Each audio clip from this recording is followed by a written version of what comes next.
Questions 21 through 25 on the 2005 Grade 10 Cayley Math Contest. In Yakli land, a unit of money used is called a yakli. There are only two denominations of paper money, the 17 yakli bill and the 5 yakli bill. How many different combinations of these bills total 453 yakli? Okay, so 17 times a certain amount of those 17 yakli bills plus 5 times a certain amount of the 5 yakli bills equal 453. Now, of course, A and B have to be integers because they represent the number of bills of each denomination. And that's it. We've got to figure out integer solutions to that equation. So let's do that. Let's make a table and let's take it from there. And hopefully this won't be too painful. All right. So we got A and we've got B. Okay. So let's start with 0.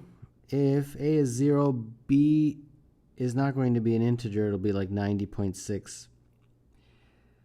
If A is 1, it'll be 87.2.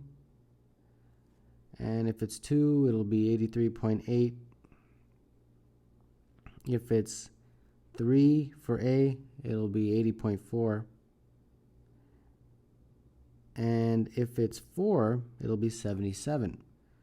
Okay, good. We got one integer solution. Now, a way to do this quickly, because it's brutally painful to go through every single one, 4, 5, 6, 7, is to just look at the fact that when you got to this point, this number subtracted by 17 times 4 is 385. Okay? So basically 453 minus 17a. That is very important. Why is that number important? You can probably figure it out in your head. Because it is clearly divisible by 5.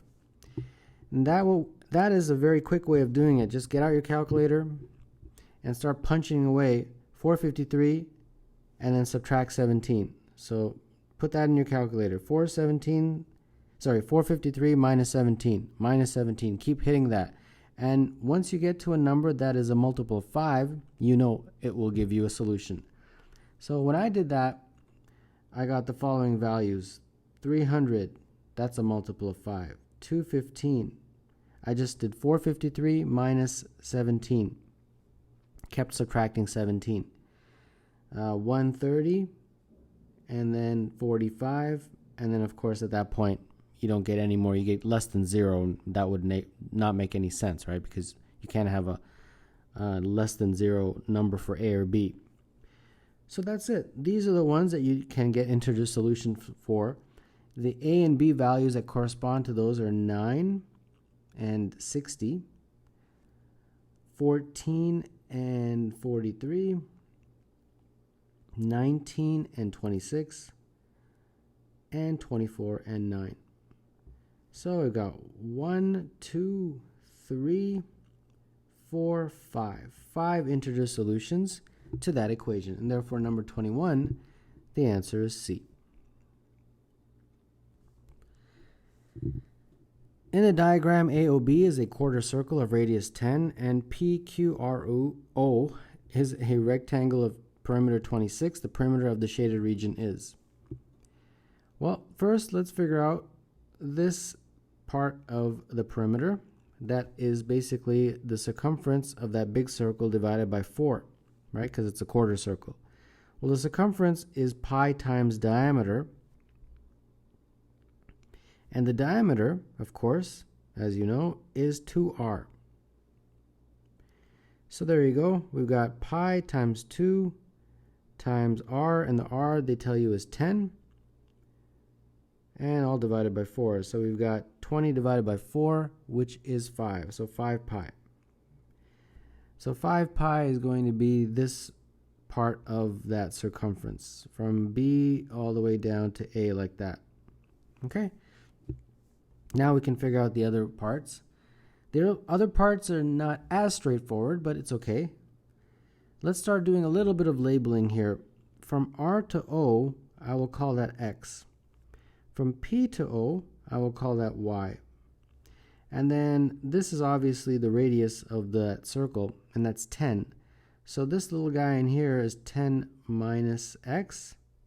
And this one, AP, is 10 minus Y, like that. Okay? And then, of course, we've got to figure out this guy right here. Now, they tell you that the perimeter is 26. So this is X and this is Y. And the perimeter of PQRO is 26. So that means 2X plus 2Y is 26. So that means X plus Y is 13. All right. So X plus Y is 13.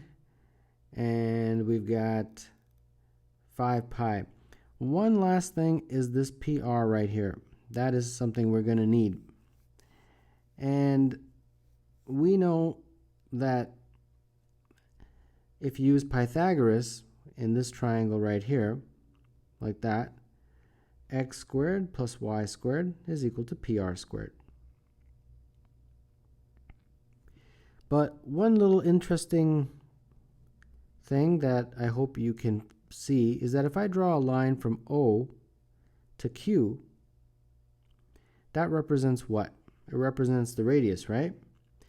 But if you use the Pythagorean relationship on this triangle, you will see that something interesting happens. You get x squared plus y squared is equal to this squared, and that squared we just identified as the radius. So therefore PR is the same as the radius. PR is the same as the radius, which is 10. And therefore I think we've got everything to figure out the perimeter of that shaded region. It will be perimeter 5 pi plus this guy right here, which is 10 minus x, plus PR, which is 10, and plus this one, which is AP, which is 10 minus y. So that will be 5 pi plus, let's see here, 30 minus x plus y, like that. So 5 pi plus 30, x plus y we found out was 13, and therefore this is 5 pi plus 17. And there you go. Number 22 is C. At 12 noon, Anna and Bill left home and walked in the same direction. Anna walked at 4 kilometers per hour and Bill walked at 3 kilometers per hour. At 12:15, their dog Dexter, running at 6 kilometers per hour, left home to run after them. The dog ran until it caught up to Anna. Then it ran back to Bill. In his excitement, Dexter lost no time in turning around once he reached Anna. At what time did Bill meet Dexter on Dexter's way back? Okay, so we'll start off with just the first scenario, which is when Bill and Anna are running, I guess, in the same direction but at different speeds, right? So this is scenario number 1. They start at 12 noon, correct? And the first time, T1, they actually give you that one, 12:15. So that's 15 minutes. And in 15 minutes, Anna ends up here because she's walking, actually, not running, walking a little bit faster than Bill. And Bill ends up approximately there. So Anna is walking at 4 kilometers per hour, and it's a 15-minute interval that she has been walking for. So times 15 minutes, which is a quarter hour. So that means that's 1 kilometer. So this is 1 kilometer. And very similarly, Bill is walking at 3 kilometers per hour, times a quarter hour, 15 minutes, and therefore that is 3/4 of a kilometer, like that. And that's 0.75 kilometers. Okay, so that's scenario number 1. The next scenario is when they are continuing to walk, but at this point, what happens is that the dog starts running after Anna. So I'll call this one T2. Okay, so here's Anna, and the dog leaves home and he runs after Anna and he catches up to Anna. Therefore, I'll write A, D to show that the dog has met Anna. And then Bill just continues to walk on his own. So now remember, we have that standard formula that speed is equal to distance over time. And any variation of this formula holds true. For example, distance is equal to speed times time, like that. Well, for the dog, Dexter, and for Anna, they are at the same point. They've met. So that means the distance that they traveled is the same. So the distance for Anna is equal to the distance for Dexter. Okay? Now using this formula here, that would be the speed of Anna times the time for Anna is equal to the speed of Dexter times the time for Dexter. Okay? Now the speed for Anna is 4 kilometers per hour. And her time, well, initially it was 15 minutes. And then now we don't know, it's T2. So it's a quarter hour plus T2, because I'm converting the 15 minutes to hours. For Dexter, his speed, they tell you in the question, is 6 kilometers per hour. And the time, well, he's just started running here. So his time is just T2. So there you go. That's the mathematical equation we have to solve. So this looks like 1 plus 4T2 is equal to 6T2. And therefore 1 is equal to 2T2. And therefore T2 is 1/2 hours. 1/2 hour is, of course, 30 minutes. So 30 minutes plus 12:15 is 12:45. All right, so that's the second scenario. Let's move this up here. And now we get to the final scenario. And that is when Anna is continuing to walk. And then Bill continues to walk. But then Dexter, I'll use red for Dexter, he was here and he's going to come back this time. And he's going to come back, I guess, to join with Bill. Okay, so I hope that makes sense. So here's Bill and here's Dexter, and they're going to meet. And then Anna just kind of continues on her own.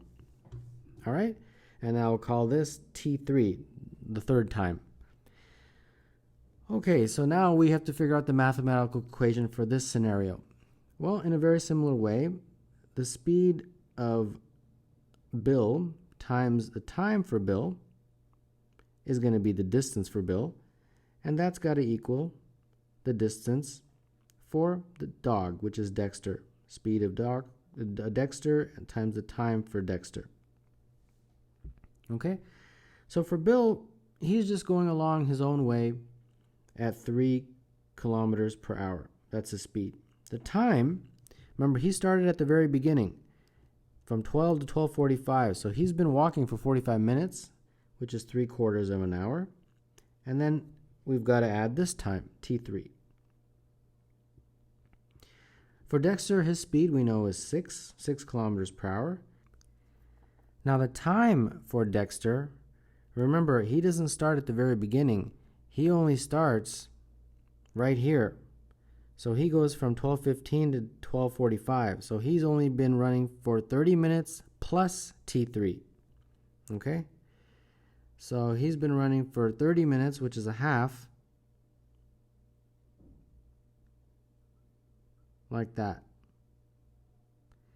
But then when he gets to this point, he starts going backward, right?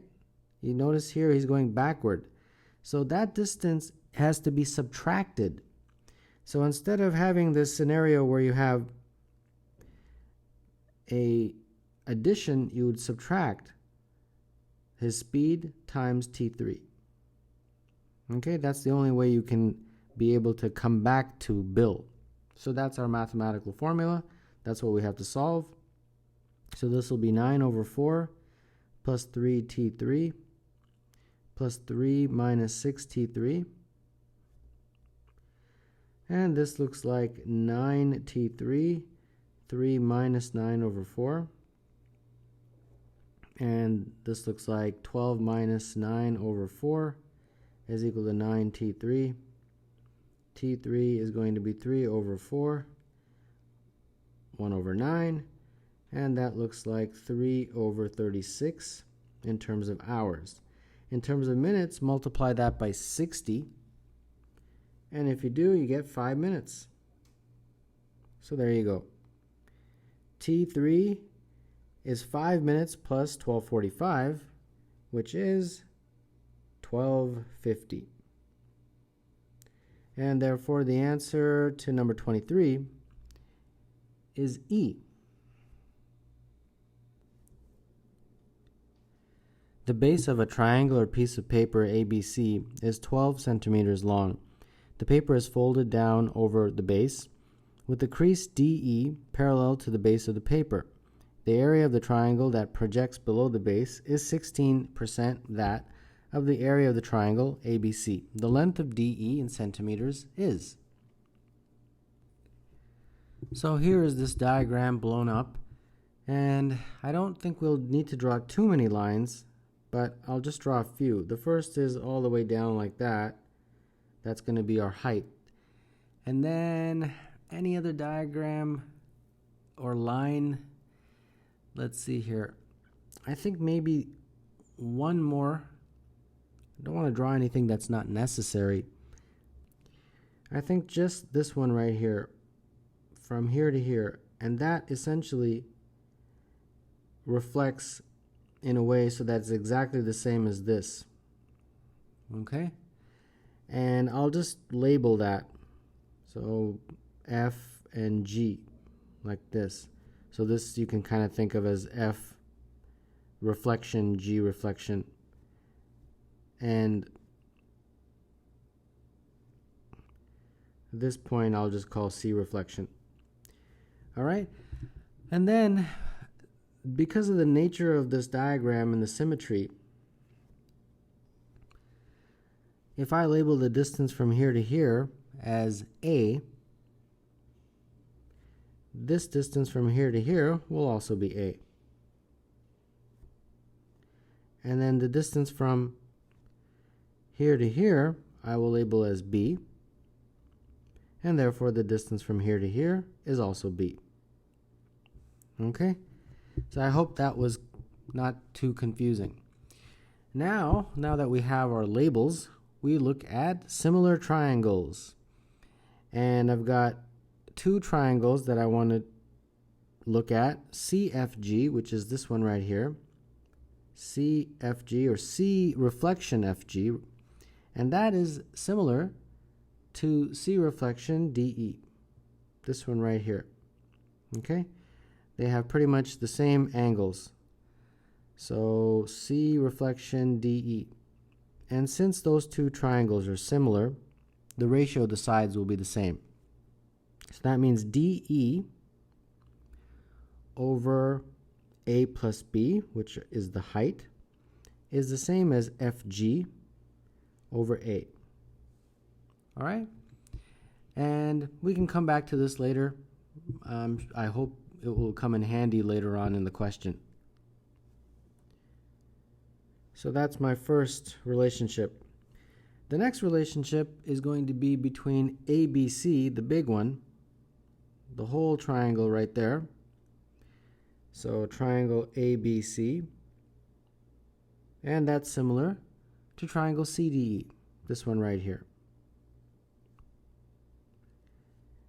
triangle CDE.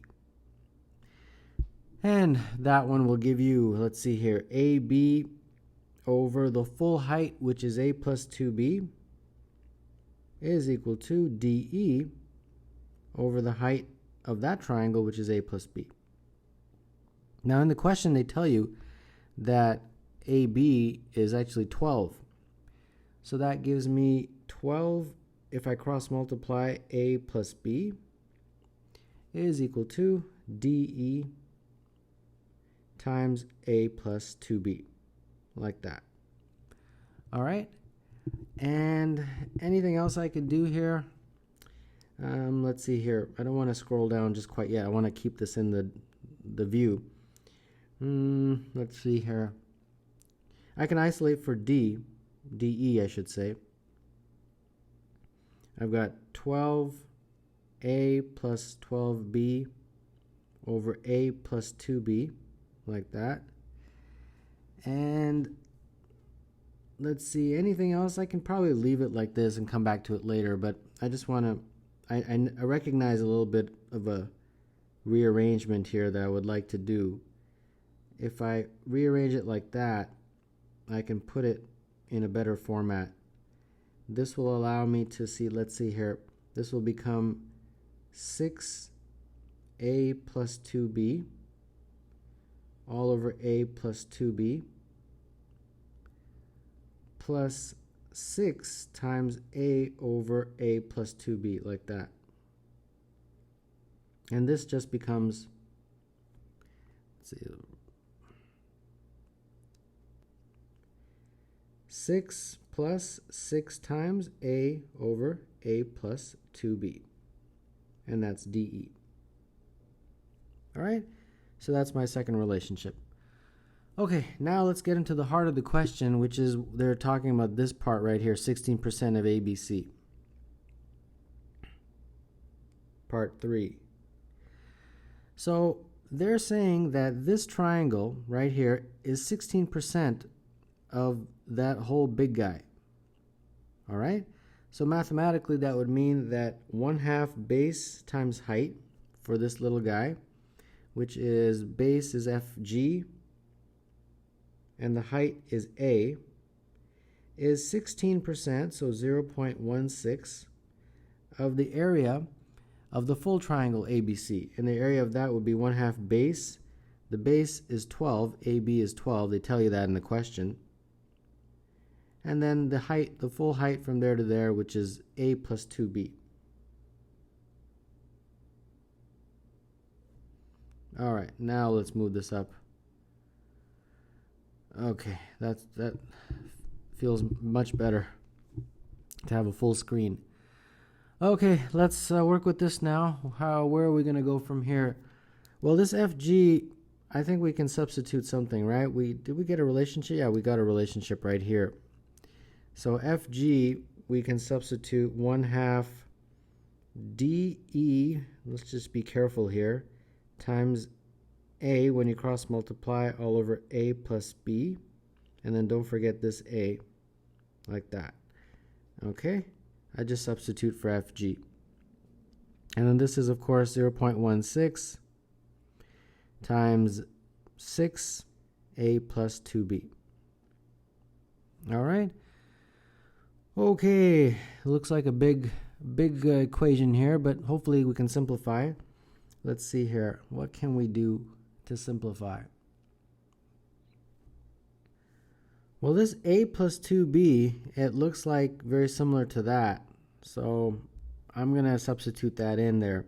So 0.16 times 6, and then A plus 2B, it will be 12 times A plus B all over DE, like that, using this right here.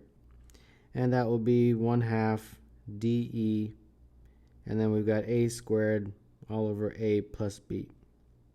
Okay? All right, so then we can now work with this here.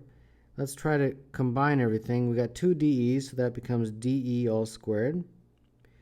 We've got A squared, this guy right here. We've got a plus b and a plus b, so that becomes a plus b all squared. And then all these numbers, 12, 6.16, and 2. All of those combined, if you do that, it'll be 23.04. Okay, we got a lot of squared, so let's take the square root of everything. And if we do, we get dE times A is equal to a plus b times 4.8. We get a nice number there, 4.8. Okay, so let's see here. Ah, boy, I'm tempted to go back. Oh, here we go. I see something very similar here. A over A and A plus B. Yeah. So let me just rearrange it first.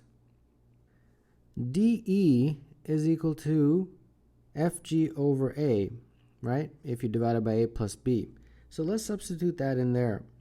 We can isolate for DE. We can say DE is equal to FG times A plus B all over A, like that. So let's put that in there. DE is FG times A plus B all over A times A, and this is A plus B times 4.8. And if you do that, good news happens. Everything cancels and you just get left with FG is equal to 4.8. Okay, great. We got some progress. All right. Now we get into the final step, which hopefully will make us give us the right answer for DE.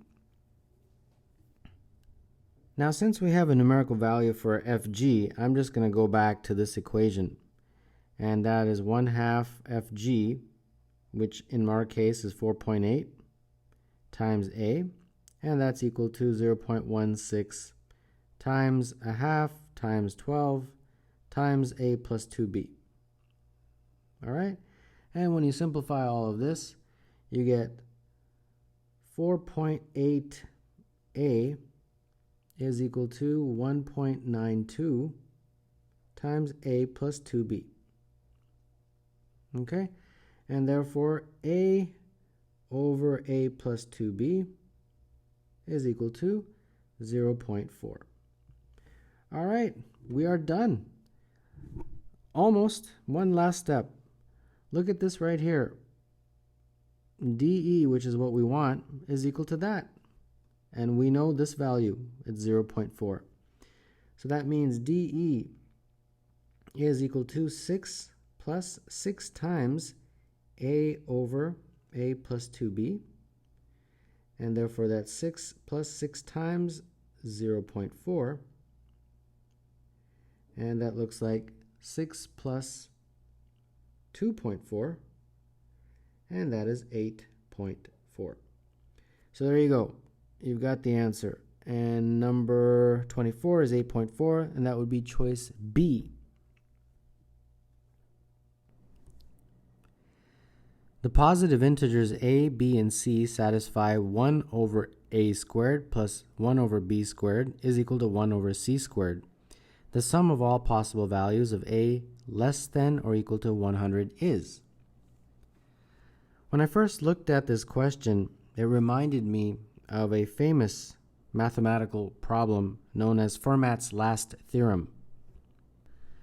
And it basically stated that if you have a to the power of n, b to the power of n is equal to c to the power of n, if you add a to the power of n plus b to the power of n, and it equals c to the power of n, they want you to find a, b, and c if n is greater than 2. And it might seem straightforward or easy, but it's not, because this was first proposed by Pierre de Fermat in 1637, and it wasn't solved with the proper proof until Andrew Wiles did it in 1995. So it basically took the mathematical community 358 years to solve this. Now, we obviously don't have 358 years to solve this question, but the good news is that it's certainly not as difficult as Fermat's last theorem. So how do we approach this question here? This, if you just look at it, looks a lot like Pythagoras, right? But the Pythagorean theorem, it reminds me a lot about that. So let's just start with the Pythagorean theorem. A squared plus b squared is equal to c squared. And what's the smallest values we can get for a, b, and c in terms of integers? Well, it's our 3, 4, 5 triangle. 3 squared plus 4 squared is equal to 5 squared. But we don't have it in this format. We have it in reciprocal format. So how do we get from here to here? Well, what we have to do is we have to divide by the least common multiple. Least common multiple of what? Least common multiple of 3 squared, 4 squared, and 5 squared. And that least common multiple is 60 squared. So let's do that. Let's divide through. So we got 3 squared divided by 60 squared plus 4 squared divided by 60 squared is equal to 5 squared divided by 60 squared, like that. That's perfectly allowable since you've done it through all three components of the equation. And if you do that, you get 1 over 20 squared plus 1 over 15 squared is equal to 1 over 12 squared. So there you go. You've got an ABC triple, and that is, in our case, 20, 15, and 12. Now, you can also use the same if you flip A and B. That will work also. So 15, 20, 12. Okay? So there you go. We've got two values for A. We've got 15 and 20. So the sum of the values are 35, but these answer choices are much greater than 35, so obviously we've got to find quite a few more. Okay, so how do we do that? How do we find more? My first method was to divide by the least common multiple. Now, how do I figure out more? The second way, or method I should say, of figuring out more of these triples is by multiplying by reciprocals of perfect squares. So you take your original one, which is this guy right here, 1 over 20 squared plus 1 over 15 squared is equal to 1 over 12 squared. And then let's multiply by reciprocals of perfect squares. So the first one I'm going to multiply by is 1 over 2 squared, like that. And if I do, I will get 1 over 40 squared plus 1 over 30 squared is equal to 1 over 24 squared. Okay? Multiply by the next reciprocal of the next perfect square, and that will give me, if I multiply this by this,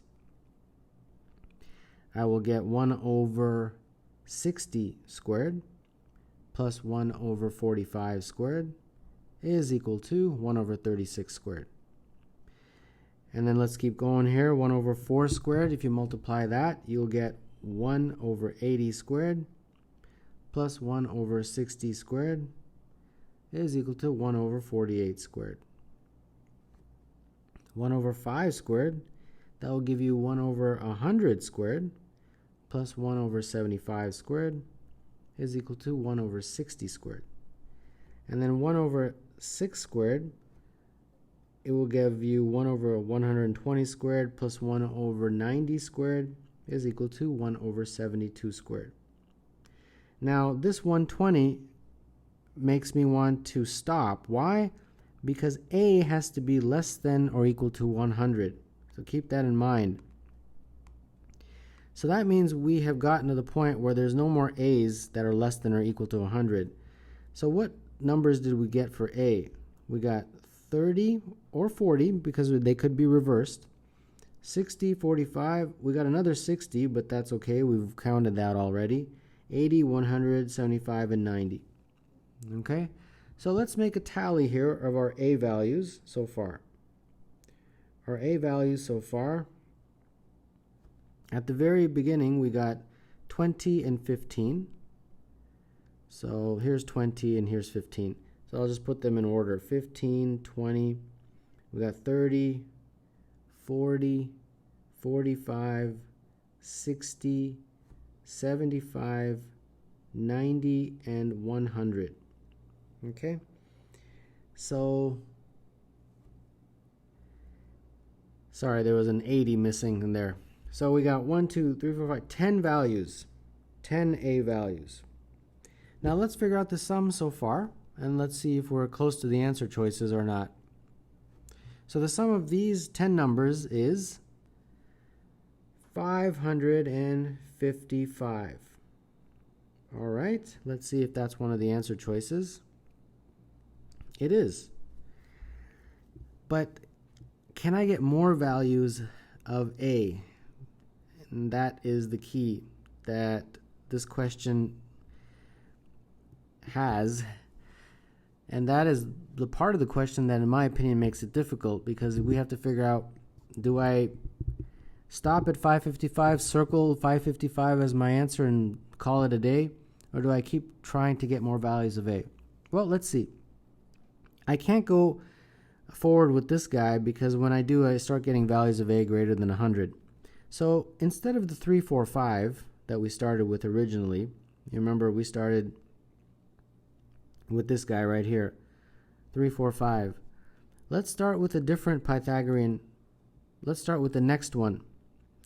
The next one would be 5, 12, and 13, right? Because 5 squared plus 12 squared is equal to 13 squared. That's a Pythagorean triple. And let's do the exact same thing we did in the previous question. So the first method, of course, was to divide by the least common multiple. And the least common multiple of these three numbers is going to be, 5 squared times 12 squared and 13 squared. So that would be 780 squared. So 5 squared divided by 780 squared plus 12 squared divided by 780 squared is equal to 13 squared divided by 780 squared, like that. Okay? And if you do that, you get 1 over 156 squared plus 1 over 65 squared is equal to 1 over 60 squared. Now one of these can be A, only this one, because A has to be less than or equal to 100. And therefore, in our list, we got another A value. A is equal to 65. And therefore, our new sum is 555 plus this new A value, 65, and that's equal to 620.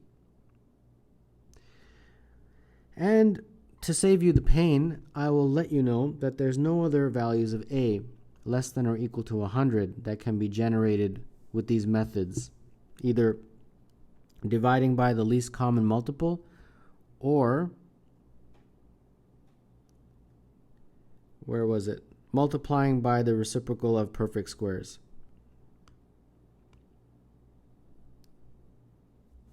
So, in summary, there are no other values of A less than or equal to 100 that can be generated by these methods or with any other Pythagorean triple. If you use any other Pythagorean triple, you'll find that you'll get A values greater than 100. So these are the only ones, and therefore the sum is 620. And therefore the answer to a very challenging number 25, in my opinion, is E.